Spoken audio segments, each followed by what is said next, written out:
So hot! And off duty natin kaya tutulog tayo. Matutulog tayo ngayon. Kaya lang sabi ng Meral ko, mawalan tayo ng kuryente ng alas 2. Gigising ako sigurado noon kasi sigurado mainit. Pero sana umuulan para hindi matuloy. Ayun pa silang mag-power interruption. Dapat naman po nung wala ako dito sa bahay. So yan, kailangan nating matulog kasi overtime tayo kahapon. Alas 2 na yata ako nakatulog. And then, nagising ako ng maaga, mga 5. Tapos putol-putol. 5, naging 6, naging 7 na. Tapos gising na ako ng 7 kasi I need to prepare na at mag-ayos-ayos para umuwi. And then, yes, we're here. So, pagkatapos natin magluto, magpalpa na tawag nila sa pagpapababa ng nakain mo. And then, ito, nahiga na ako. So, matutulog tayo. Yun lang naman karaniwang ginagawa ko pag off ko. Pahinga talaga, pahinga.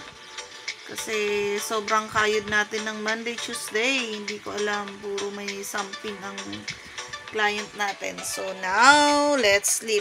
Pasensya na sa magulo kong buhok. Wala akong ilaw kaya ganyan yung nyo.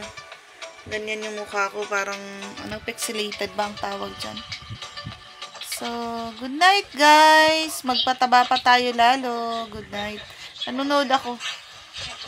Habang pampaantok. Good night. Kain. Munggo naman ang ulam natin. Ito ang hindi ko naipakita sa inyo kung paano ko niluto. Pero alam naman na ninyo to. Munggo tapos talbos ng ampalaya. Nadurog na yung mga kamatis niyan. Yun lang. Kain po. Yung sasabihan kanilang diet. Pero anong nangyari?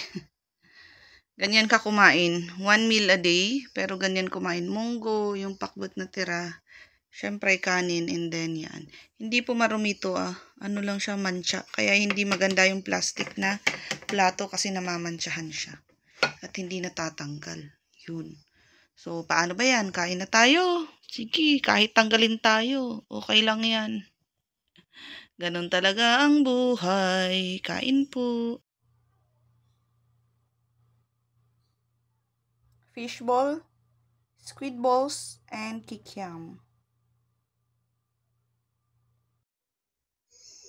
Champurrado. Sino may gusto dyan? Kain po tayo. Kain. Soft diet muna tayo.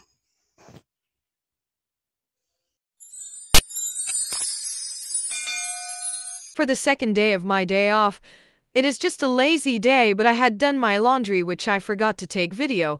I also took photos and videos for my on sale products that I need to post. Little by little, I need to sell all those items that I have at my condo to free some space. Since 2022 that I had my operation, I also started this little online shop that I have.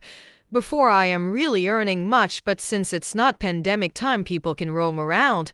They are not already interested in buying through online because scammers are everywhere. So this is sum up for the last day of my off duty. I busied myself but didn't film it all.